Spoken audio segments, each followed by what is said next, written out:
Welcome to the Grow Renaissance podcast. Let's nourish the world.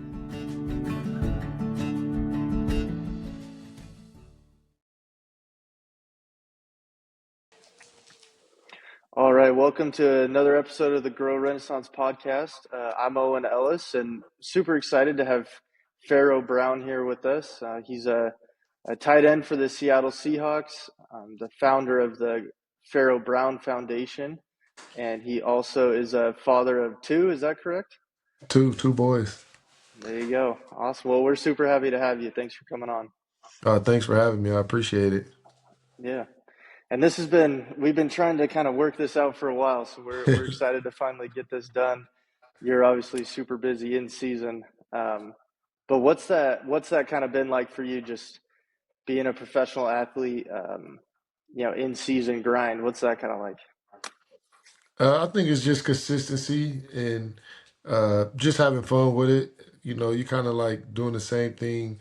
You know, the days can get long and uh, the work is all week. Not a lot of time to regroup other than like a bye week to where you can like regroup. So I think the best thing is just like having fun and just being consistent and getting a routine and sticking to that routine. Hmm. I've been grateful enough to play 8 years, so like my routine is like pretty down packed, and Yeah. I'm kind of like know what I need to do when I need to do it, and to get to where I'm playing at my highest level each week. So uh, it's a long grind, but I'm having fun, so it's well worth it. Yeah. No, in 8 years, what's the NFL average career wise? It's not a lot, 4 or 5, right? Yeah, it's like when I first came in the league, it was like Okay. under 3 years or something. I'm not sure if it went up or down. Mhm. Yeah. I So what's think, it's probably, I feel like with technology it's probably going up, but all right. I don't know. So You would think. uh, yeah. I'm gonna What's look. like I'm gonna look into it. yeah. What's your journey been like? I mean, just give us kind of a background of Pharaoh, like where are you from, where you went to college, where you played at in the NFL. Kind of give us just a introduction if you don't mind. I grew up in Cleveland, Ohio. I was more of a basketball player. Uh, and LeBron then James, right? yeah, LeBron. I actually played for LeBron's AAU team growing up, King James Shooting Star. So Oh, uh, that was pretty sweet. And kind of picked up football late, and then got a lot of big time like football offers, and ended up going to Oregon to play football, which sent me all the way out west. No family. I just kind of wanted to get away from home and start my own path. And uh, from there, stayed there. Was a double major in advertising and journalism. Uh, then I went undrafted to the Raiders when they was in Oakland, and then man, I've been around to a couple teams. Went to the Browns, Houston, back to the Browns. Was in Indianapolis for a nice little cough. That made a very quick turnaround. I was there for why is that? What happened? I was just there for training camp, and then they cut me. uh, okay, And then I went to New England and then to Seattle. nice. Yeah. How was it going home playing for the Browns? It was fun. I mean, we wasn't winning or nothing, but the locker room was tight and we was having a good time. Man, Yeah, it's been hard trying to get the Browns to put it together, but yeah, I was I was there and it was just fun. Just, a lot of people in the community, always knew me and kind of looked up. So just to be there to inspire the youth and people in the community that this thing is possible and sometimes may look impossible was just awesome to just be there. So uh, I yeah, think like more of the off the field stuff in our locker room was more of the happiness you was finding uh, within those years. yeah. That would be pretty crazy to go back home, and now you're, playing for the Browns. Which, were you a Browns fan growing up, or did you really? Uh, I didn't watch a lot of football. I mean, if I did, I feel like it was the Pittsburgh Steelers because they was Okay, always they was always winning, and you know what I mean. It Yeah. was kind of close. I used to like Jerome Bettis, Okay. the big bus. Yeah, Yeah. probably Pittsburgh. Mm. Yeah, that makes sense. I mean, the Browns, they might be a hard one to root for. I don't know. I don't pay attention to them much, but Yeah, but you gotta have it's just some kind of connection. I mean, I wasn't at the games, and I don't got no pictures of me, being young with brown stuff on or anything. yeah, yeah, it makes sense. What made you choose Oregon? Man, probably, ooh, probably just like the whole like aura of it, like. We was Chip Kelly was there. He was kind of revitalizing and changing the whole college landscape, you know what I mean, to what it is today. Hmm. And it was just like everything was just like innovative and renowned. And like as a young kid, you like, oh my gosh, like, you know what I mean? It's just super Yeah, sweet, like all the stuff they was doing, all the technology they had. So you just get caught in like the awe of that. And uh on my official visit, it was like super dope. They actually had like LeBron, Carmelo, D Wade, Chris Paul, like they all in there in the yeah. locker room doing warm ups. They out there, you know what I mean, throwing the ball on the side. Just like, bro, like, is this Jeez. what college is? Like, Yeah. I think everybody on that visit, on that official visit, came. Jeez, they got If all it was the 10, I know all of my roommates, and there was what, one, two, three, four. It was like six of us, and we all came. I think they probably had like 12 people that came on a visit, and all 12 ended up coming to the school. I mean, you wow. went in at halftime, they had crab legs and all kind of stuff, bro. They had it laid out for us that day. Dang. Yeah, I remember I was just seeing, you see on Instagram or whatever all their locker room stuff and their jacuzzis and Xboxes and Yeah. smoothie bars. Like, I'm assuming all that's true. I don't know. You could Oh, yeah, it's get all more than that, true. I though. mean, all Yeah, of that is now a bunch of other schools got it now, but, this was yeah, 2012. This is almost a decade ago. We had that stuff then. And, mm, now all the schools are, slowly catching up to uh, investing into their facilities and doing all that. But, like, Oregon was the first to do it. So, uh, no, all of that stuff yeah, was everything you see is true yeah. about Jeez, Oregon. and yeah, jeez, and all the different uniforms every week, the cleats, like everything. It's No, crazy over there.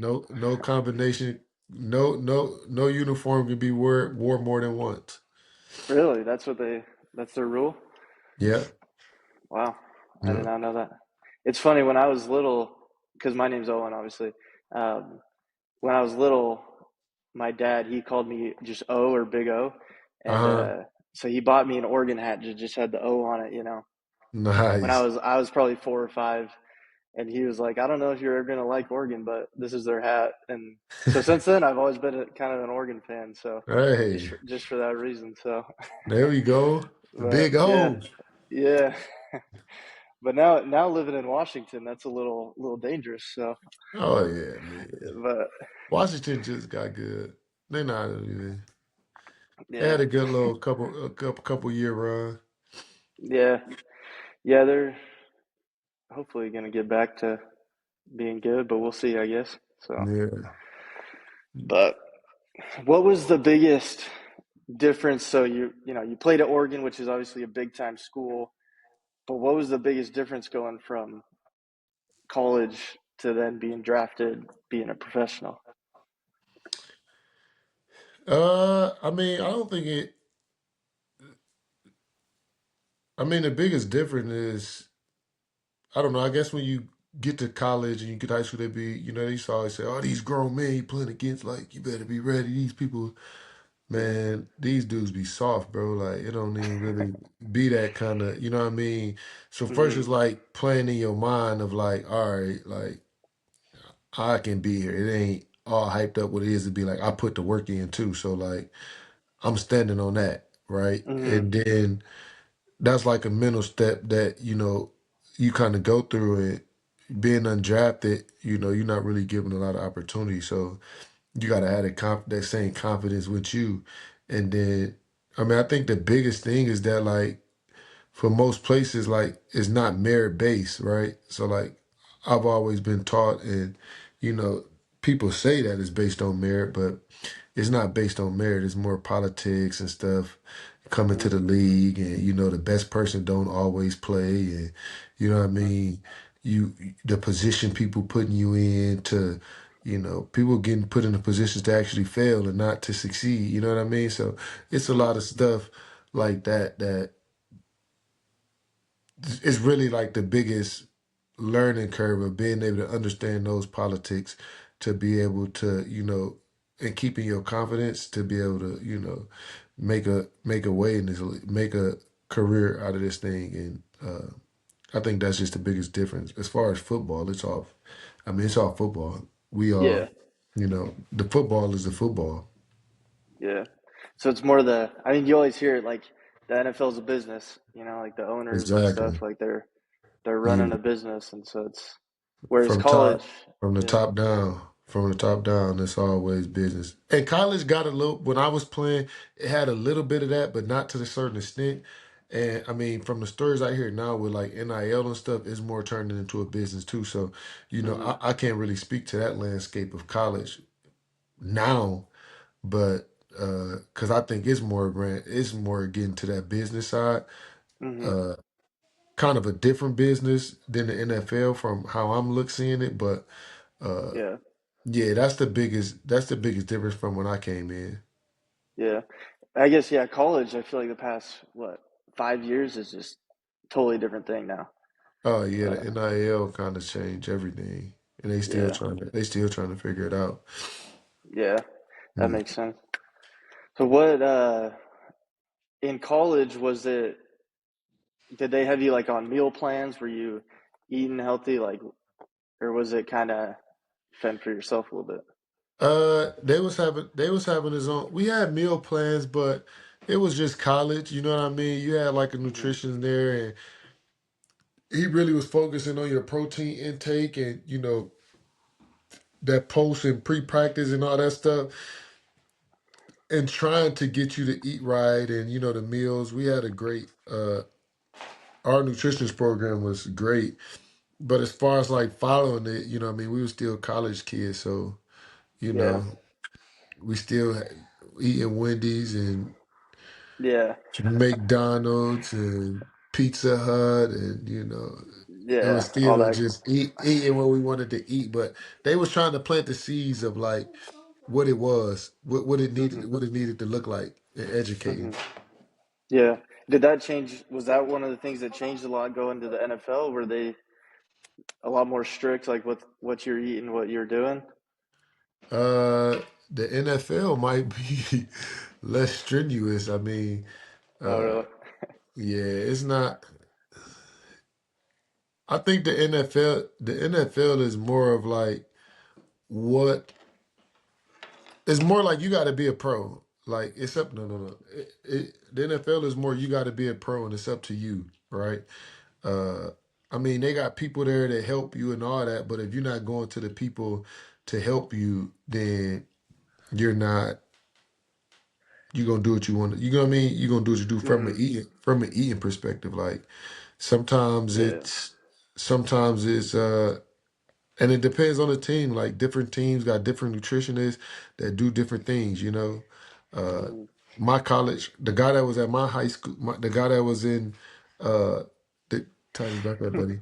The guy that was at Oregon with me was actually the nutritionist at Houston, Oh. and you know, in Houston, everything was organic.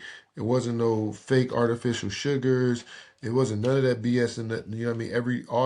All the food, everything was sourced right, the way they cooked it, everything. Hmm. Like, you know what I mean? No sodas in the building, you know what I mean? And sometimes, you know, the coaches will have like they little private where they can get their sodas and stuff, but he took it all out of the building. And Wow.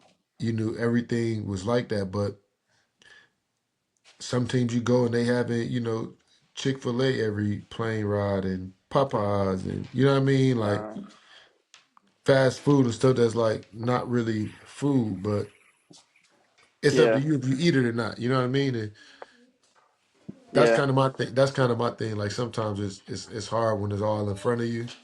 But Hmm. yeah. Yeah, I guess that makes sense. By the time you're in the NFL, they're probably just like, you're an adult, you got to Oh figure it yeah. out, take care of yourself. So, You got to be a pro.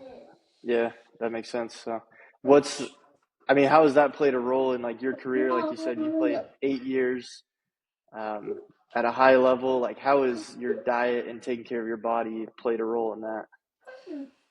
Uh, the diet has been everything for me. I've been on a journey just trying to, figure it all out. And, I remember my first diet. Tights quiet down a little bit, Bubba. I remember my first diet. I was like eating right and everything. And I'm like, bro, like, I'm eating everything right. And I'm like still kind of gaining weight. But once I started eating right and halfway clean, you know what I mean? I was still using all the condiments. So like I I was see. I was still heavy on the sweet baby rays, you know what I mean? And all of that. And then you like, man, this sweet baby rays is killing me, bro. It got like all Yeah. this sugar. So like it took me like a cut like a 4 months to figure that out. You know what I mean? You're like, okay, now I can't do none of these. Like, so you just start learning about literally like everything. And like, as Hmm. I continue, it's always like something that like you start figuring stuff out. And like, now you just like super in depth and like, you know, now we Yeah. trying. Now we trying to figure out your blockchain and where these animals actually coming from. Like now I want to know, you know what I mean? I want to know where my cow was lived at. Actually, my guy just called me down here in Houston. Uh, and my cow that just got slaughtered, he's Mm. bringing it to me. You know what I mean? I know everything Yeah. from my meat came from that one cow. I know what the facility looked like that they slaughtering it at. You know what I mean? Like Hmm. all of that stuff matters as far as the track. And like I remember I was out in Alaska and we like catching fish and like it's like the big fishing boats is out there. I'm like, Hmm. why is that boat been out there? It's like by rules, I want to say it was like the boat can be out there up to 10 days to catch fish, the commercial boats. So they just Dang. catch fish and just throw it at the bottom of the boat. And every 9 days, they'll come in and dump all the fish and it starts its processing and distribution Hmm. to get to the States. So it's like you go to grocery stores and they say the fish is fresh, but it didn't set But out on a boat for 9 days before it even yeah. came in. You know what I mean? Hmm. So it's like we kind of Yeah. like It's lie. Our food processing is really a joke. So uh, when I'm here in the states trying to negotiate that and find, what I mean, farm to table things and trying to find those people is challenging, and I think it takes like a person and like the sad truth is like most people don't start caring about what they put into their body until they get sick, right? hmm Most people don't care about taking care of their body until they get hurt, like yeah. the vast majority of people. But uh, and I was that person too. Luckily I just had those trials and tribulations earlier in college, right? To where I knew, and so now I'm trying to, advise my family and teach my kids while they're young. You know what I mean? And the Hmm. convenience of it is terrible at the moment. So, Yeah. I think that's kind of the biggest obstacle I think that we have, like in America specifically today, is just the access that you have to the farm to table. And that's one thing like we're trying to do, like you said, with the Grow blockchain is really trying to connect farmers and consumers together, so then you have options. mhm. And we're doing that through. I don't think I've told you about this yet, but the Nourish Marketplace is what it's called. It's just an online um, marketplace where farmers can post their products, and then they ship them to you, or you can do local pickup if you want. But so there's I think that's the biggest problem by far, is just the convenience of it, the accessibility, Yeah. and that's one thing that we believe that blockchain can solve, is bridging that gap between the farmer How, and the consumer. how do you how do you monitor the farmer though? Like that'd be my thing because like some people say like free range, but I think like the what they say like free range chicken, but Yeah, it's but like the free it's like range in is a like in a they tent. gotta have like 2 feet in the tent or something. So it's like it's Yeah. still like, how do you manage that? So at our farm in Royal, that we're the ones that supply the Seahawks. So we have it's called Farm Tracer, which is a project that's built on top of the blockchain, and all Mm-hmm. the data that we're collecting from our cows every time they have ear chips. So every time you do, you feed them, you move them from this pen to the other, give them they get sick, you got to give them medicine, whatever it is. You scan that ear chip and you enter that in. And so then we're able to pull that data and put it onto Farm Tracer on the blockchain. So then people can then scan that QR code and that data will pop up.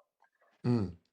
And so that's what we're doing here. And that's kind of one of our goals and missions at Grow is to bring that to more farms. Because right now the other farms we have on the Nourish marketplace, we just kind of do we have like a regenerative expert, and we just kind of do a review of the farm and make sure that they actually are doing what they're saying. But the goal is to have the whole food supply just tracked on the blockchain, so Nice. that That's it's not, pretty sweet. yeah, yeah. So So what do then you it's you not, you keep sorry, saying cow and beef? What about chicken? chicken, same Y'all do thing. y'all supply the chicken to Seattle too? We don't. We've got chickens, and we just got them, and we've got like 500 or something like that, and so we sell eggs locally to people, Mm-hmm. but we don't have like meat chickens yet or anything like that. But Mm. so that's one thing we're trying to do as an outreach to other from grow to other producers is onboard more farmers, so that Yeah. everybody has that local option even, and you can obviously order and get it shipped to you, but also you have, if you're in Houston, you can pull it up and see, Get it okay, straight. there's 15 farms within 50 miles that I can go pick up from or something, So Yeah.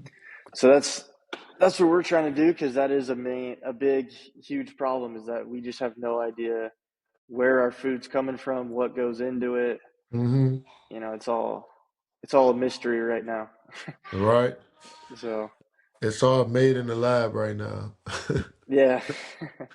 Yeah, and It's the crazy. other issue with it is there's a lot of the labeling that goes into Uh-huh. our food, kind of like what you were saying with the free range. Like all that means is that they have 2 feet and they're under a big umbrella or something. Yeah. Um, a lot of the labeling is very misleading, and it's just marketing. It's all a sales tactic. Mm-hmm. Um, I'm sure there are some farmers who are out there doing it correctly, and props to them. But a lot of it is just kind of a marketing scheme.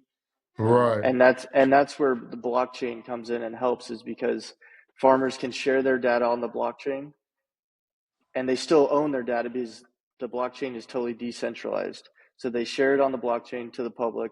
They can see the data, and then the public can make decisions on what they think about that data instead of Mm-hmm. it being skewed and turned into a marketing scheme. We just give you the data, and you make your decisions based off of that. Right. That's pretty sweet. Yeah. At this point, I feel like I don't even want to buy nothing that say free range. Yeah. I mean, it might. Yeah. They trying to put the blanket in front of your eyes, man. Yeah. You That's know?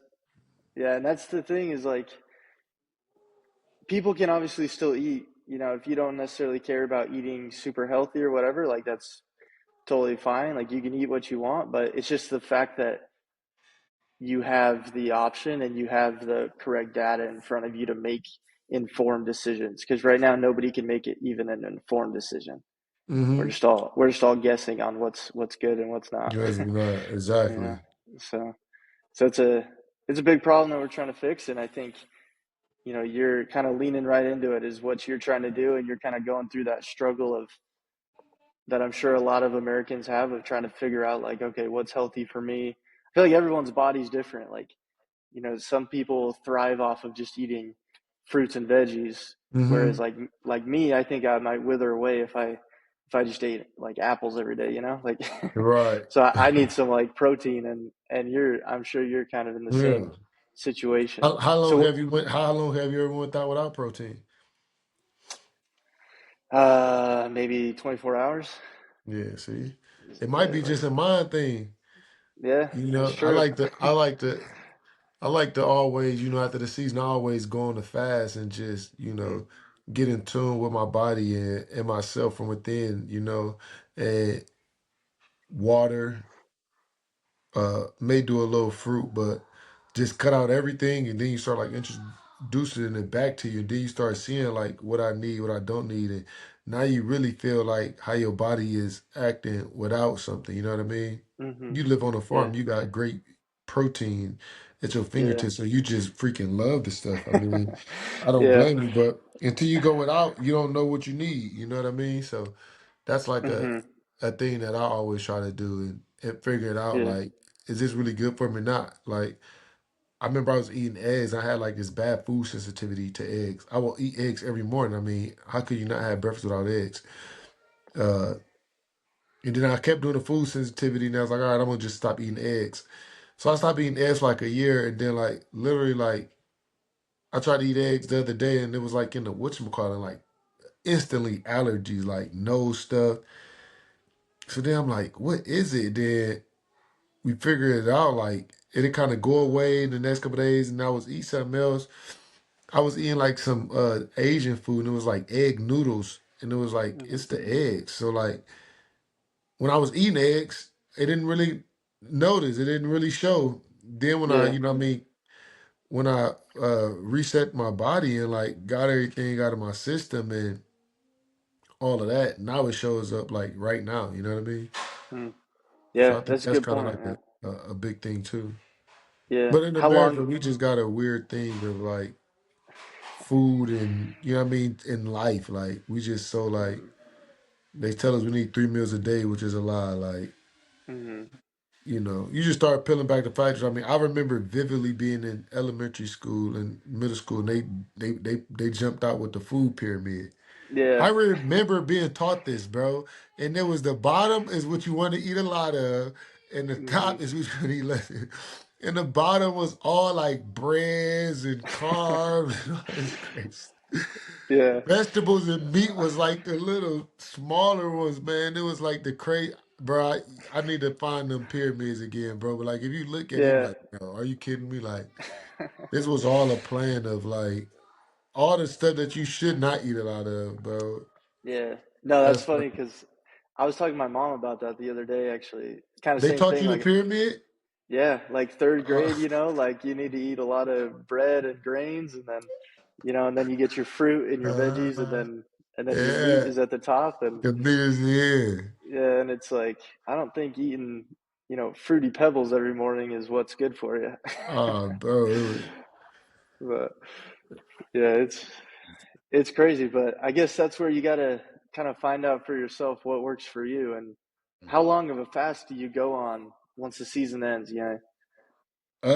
psh, I would say like, what is last time? Probably like 5 days.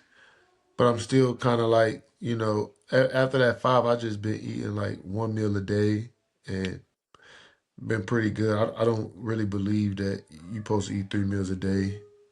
mm-hmm. Uh, and I kind of just like listen to my body when I'm hungry. I'm hungry. Like, I don't know, like kids is the perfect example. Like a kid is not eating 3 meals a day. Mm, Like a kid is gonna eat when he's hungry. Like, and yeah. I raise my kids. I don't be like, hey, you gotta eat everything on that plate. Like, if you actually have kids and watch kids when they eat, like they might eat a little bit, they done. You know what I mean? Yeah. And then, and if you go look at the plate and then you add it up, they not eating that much, and they running around all day. So like, I feel like a kid, Yeah. like it's like when they young, and then it's like now they coming to like accustomed. But like when kids is young, my kids at least, like they gonna eat when they hungry, and Yeah. I think like adults is we get caught in like the socialization of like food and you know what I mean, and you kind of get caught in a routine like you gotta eat 3 meals a day, you gotta do this, you gotta do that. For me, it's not. I don't believe in it, so I Yeah. just listen to my body and listen to what I mean, what's going on as far as like Yeah. what I'm eating and what I need. Hmm. So do you eat just at random times during the day then? It's not like a certain time, like, oh, I gotta go get my Yeah, lunch or. yeah. I mean, it's 1 o'clock. I went to pilot school, uh, and came back, jumped on this call, and only thing I ate, I drank some water and I ate probably like a handful of some pecans, Mm, which was fire. And yeah, I feel great. I feel like my energy is up talking on this call. I'm on, yeah, I, and I'll probably eat a little later. My wife is different. She wake up and work out in the morning, so she like to eat breakfast, right? And then she go mm, work out. If I'd have worked out today, I might have ate before or after. Like, it just depends on how the day go. But uh, yeah, usually, like if I'm doing something like super active and like I'm exerting a lot of energy, I'm going, you know what I mean? I'm going to eat some food and feel the body a little bit. If not, if I'm just chilling around, moving, like working around the house, why do you know, we need, what do I need to eat for? You know what I mean? Like at the yeah, end of the day, food is the fuel. Food is the gas, right? I hmm mean, I'm getting like my vitamins and all of that. And shoot, a lot of your vitamins is out in the environment, being out in the yeah, sun, like being out in nature, you know what I mean? You'll be hmm surprised how much vitamins you get from that. Uh but yeah, for me, man, I don't that's just kind of the journey that I've been on. yeah. How long would you say that's taken you to kind of figure it out, where you've really kind of mastered what your body needs, what you thrive on? Like, was that Uh something that came easy, or has it taken you your nah, I whole career? mean, it probably start I mean, I'm still trying to master it. I'm still trying to figure it out, you know what I mean, what it is. Like I'm still on that journey of Hmm like curiosity and trying to figure out what works. Uh I mean, it probably started in 2014 Yeah. when I got injured in college, and uh, that's when it like first started.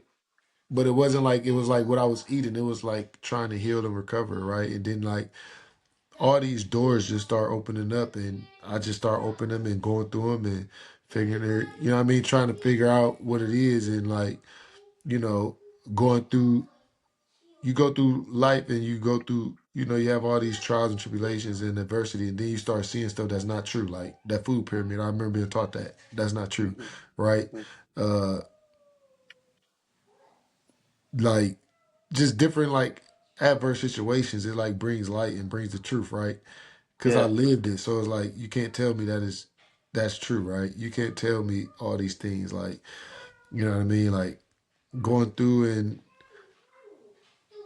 like when you had surgery, they want to give you pain pills, like that's not that's not what you need. You know what I mean? Like hmm that's not what's healing your body. Like, Yeah.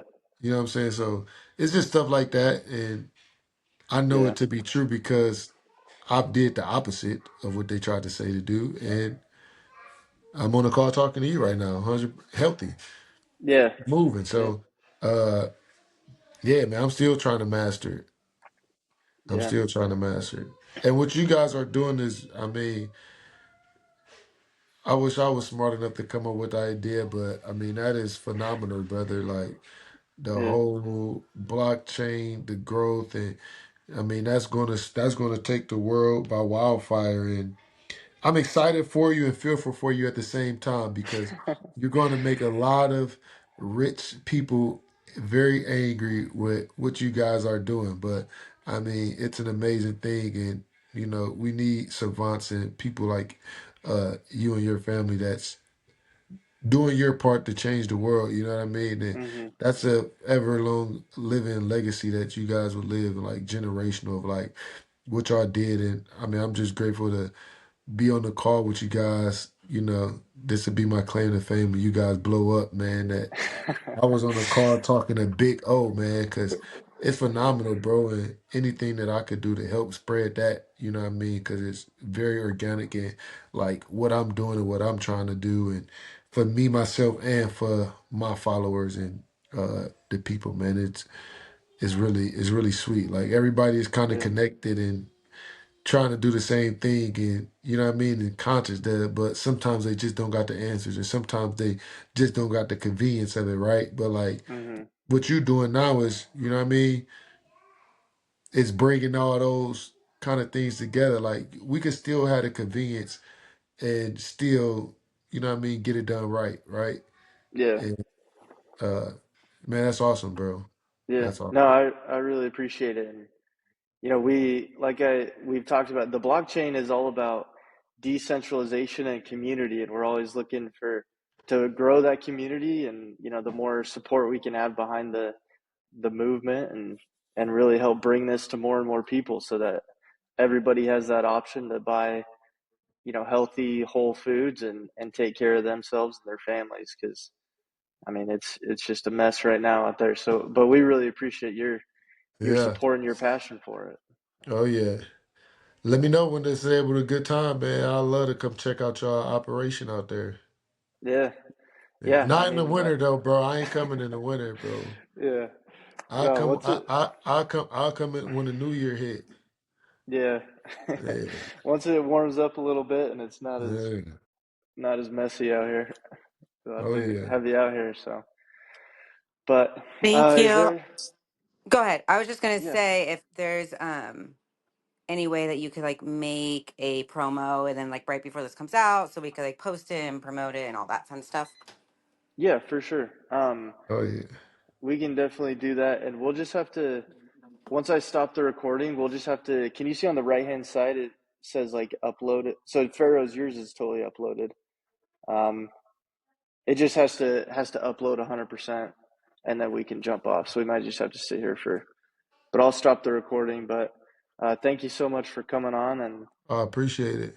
yeah, Are we because Pharaoh has to head out. Thank you for listening to another episode of the Grow Renaissance podcast. Make sure you like, share, and subscribe this episode.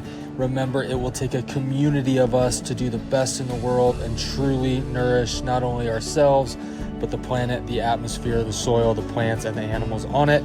So make sure you spread this message anywhere that you can.